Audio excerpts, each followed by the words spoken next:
आज के अखबार में खबर आई है कि नोएडा में कॉल सेंटर बना के 500 करोड़ रुपए ठग लिया। ये ठगी आज पहली बार नहीं हुई है, आए दिन होती रहती है। हर महीने एक दो खबर ऐसी आती है कि कॉल सेंटर बना के साइबर फ्रॉड किया, ठगी कर लिया। तो घूसखोरी, जमाखोरी, मिलावटखोरी, कालाबाजारी की खबरें रोज आती हैं। नशा तस्करी, मानव तस्करी की खबरें रोज आती हैं। किडनैपिंग की खबर खूब आती है। चेन स्नैचिंग की, मोबाइल स्नैचिंग की खबर तो आम बात हो गई है। इसी तरीके से खनन की, अवैध खनन की खबर आती रहती है। लैंड माफियाओं की खबर आती है, खनन माफियाओं की खबर आती रहती है। सारी खबरें आती है, लेकिन न भ्रष्टाचार कम हो रहा है, न साइबर फ्रॉड कम हो रहा है, न अपराध कम हो रहा है, न माफिया राज कम हो रहा है। कुछ भी कम नहीं हो रहा है। जानते हैं क्यों?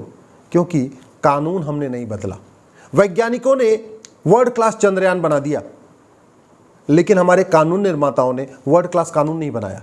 यह 1860 का इंडियन पिनल कोड है, मैकाले ने बनाया था। इसको खत्म करने में और इसकी जगह अमेरिका का फेडरल पिनल कोड लागू करने में कोई लागत नहीं आएगी। अंतर है अमेरिका के फेडरल पिनल कोड में। क्या अंतर है कि इसी एक ही किताब में, ये मेरे सामने आपको जो दिख रही होगी ना, एक ये फेडरल पिनल कोड जो दिख रही है, इसमें 123 चैप्टर है। 123 चैप्टर का मतलब 123 अपराध इसमें है डिफाइन। हर अपराध पे एक चैप्टर है। घूसखोरी, जमाखोरी, मिलावटखोरी, कालाबाजारी, नशा तस्करी, मानव तस्करी, सोना तस्करी, चंदन तस्करी, धर्मांतरण, घुसपैठ, सारी तरीके से साइबर फ्रॉड सब इसी में शामिल है। लैंड ग्रैबिंग भी इसी में है।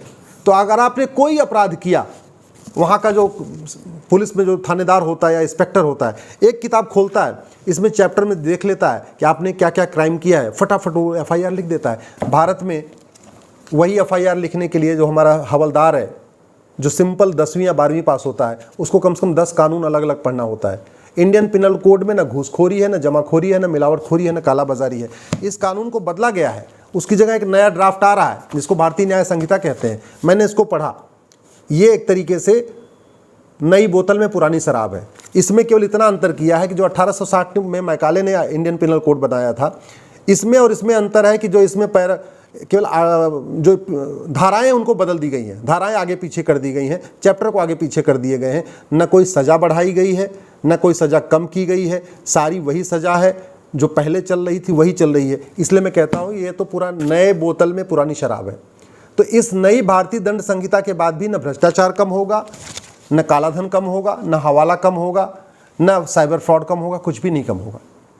भ्रष्टाचार को ख़त्म करना है तो सबसे पहले हमें one nation one tax code लागू करना पड़ेगा। भ्रष्टाचार को ख़त्म करना है तो सबसे पहले हमें एक व्यक्ति एक बैंक अकाउंट सिस्टम लागू करना पड़ेगा। ये जो मल्टीपल अकाउंट खोले जाते हैं एक व्यक्ति के, उससे बहुत समस्याएं होती हैं।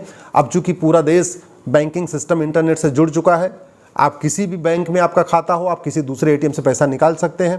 तो इसलिए अगर करप्शन को ख़त्म करना है तो सबसे पहले हमें एक व्यक्ति एक बैंक खाता, दूसरा कोई खाता नहीं होगा। जैसे एक व्यक्ति के पास एक पासपोर्ट होता है, एक आधार होता है, एक पैन कार्ड होता है, एक ड्राइविंग लाइसेंस होता है, वैसे ही एक व्यक्ति के पास एक ही बैंक खाता होना चाहिए, दूसरा नहीं होना चाहिए। ये जो मल्टीपल खाते खोले जाते हैं, साइबर फ्रॉड और बाकी फ्रॉड, काला धन, बेनामी संपत्ति वहीं से यूज़ की जाती है।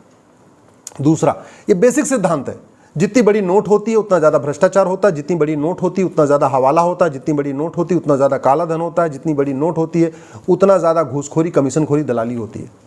कैश कम हो जाए, सारी समस्याएं कम हो जाएंगी। भारत में 100 रुपये से बड़े नोट की ज़रूरत ही नहीं है। 80% लोग पर डे 100 रुपये से कम खर्च करते हैं। जो 100 रुपये से ज़्यादा खर्च करते हैं उनके पास ATM, Paytm, Bhim, UPI, debit card, credit card है। तो फिर 100 रुपये से बड़े नोट की ज़रूरत ही नहीं, इसको बंद कर देना चाहिए। 100 रुपये से बड़ी नोट बंद करते ही 25% भ्रष्टाचार खत्म हो जाएगा। भारत में 130 करोड़ आधार बन चुका है। हर परिवार के पास आधार है। प्रॉपर्टी को आधार से लिंक करते ही 25% भ्रष्टाचार और कम हो जाएगा। भारत में इस समय 225 करोड़ खाते हैं। इसका मतलब 225 करोड़ ATM भी इशू हो चुका है। 30 करोड़ परिवार हैं, 200 200 करोड़ खाते हैं। यानी हर परिवार में 3, 4, 5 खाते खुल चुके हैं। हर पूरा भारत का हर परिवार बैंक से जुड़ चुका है। ऐसे में अगर कैश लेन देन की लिमिट तय कर दिया जाए, मान लीजिए 5,000 रुपये कर दिया जाए कि 5,000 रुपये तक क्या आप कैश लेन देन कर सकते हैं। उससे महंगा सामान है, चाहे वो एयर का टिकट हो या फर्स्ट क्लास AC का टिकट हो या जो भी सामान हो जिसकी MRP 5,000 रुपये से ज़्यादा है, उसको आप कैश में खरीद नहीं पाएंगे। ये करते ही 25% भ्रष्टाचार खत्म हो जाएगा। वन नेशन वन टैक्स लागू कर दिया जाए, इनकम पे सारे टैक्स खत्म। टैक्स लगेगा केवल खर्च करने पे, यानी कमाने पे कोई टैक्स नहीं, खर्च करने पे टैक्स लगेगा। इनकम टैक्स खत्म, जीएसटी खत्म, वैट खत्म, टीडीएस खत्म, सारे खत्म, केवल बैंकिंग ट्रांजैक्शन टैक्स लगा दिया जाए, वो भी मात्र 1%, केवल 1% लगाना पड़ेगा। व्यापारी भी खुश, मध्यम वर्ग भी खुश, उच्च वर्ग भी खुश, सब खुश, सब खुश। टैक्स का कोई झंझट नहीं, कहीं इनकम टैक्स फाइल ही नहीं करना, किसी को जीएसटी का कोई कागज जमा ही नहीं करना, न टीडीएस जमा करना, न वैट जमा करना, सारे टैक्स से छुटकारा हो गया। केवल आप खर्च करते जाइए, एटीएम, पेटीएम, भीम या यूपीआई के जरिए 1% एक्स्ट्रा देते जाइए। खर्च करने वाले के लिए भी आसान, सरकार के लिए भी आसान। सरकार को न इनकम टैक्स डिपार्टमेंट की ज़रूरत पड़ेगी, न जीएसटी डिपार्टमेंट की ज़रूरत पड़ेगी, और जब ये डिपार्टमेंट नहीं होंगे तो फ्रॉड भी नहीं होंगे, बहुत आसानी से भ्रष्टाचार खत्म हो जाएगा। इसी तरीके से 1861 का पुलिस एक्ट खत्म करना पड़ेगा। 1861 का पुलिस एक्ट के कारण पुलिस में जो पूरा भ्रष्टाचार है उसका मूल कारण है 1861 का पुलिस एक्ट, तो one nation one police act बनाना पड़ेगा। 1872 का एविडेंस एक्ट बहुत घटिया है और उसका नतीजा ये है कि आज तक किसी भी भ्रष्टाचारी को आजीवन कारावास फांसी नहीं हुआ। आज तक के जितने बड़े भ्रष्टाचारी थे उनका मुकदमा खत्म नहीं हुआ, उसके पहले खुद ही खत्म हो गए। सुखराम खुद पहले खत्म हो गए, फिर मुकदमा अपने आप खत्म हो गया। सज्जन कुमार का आप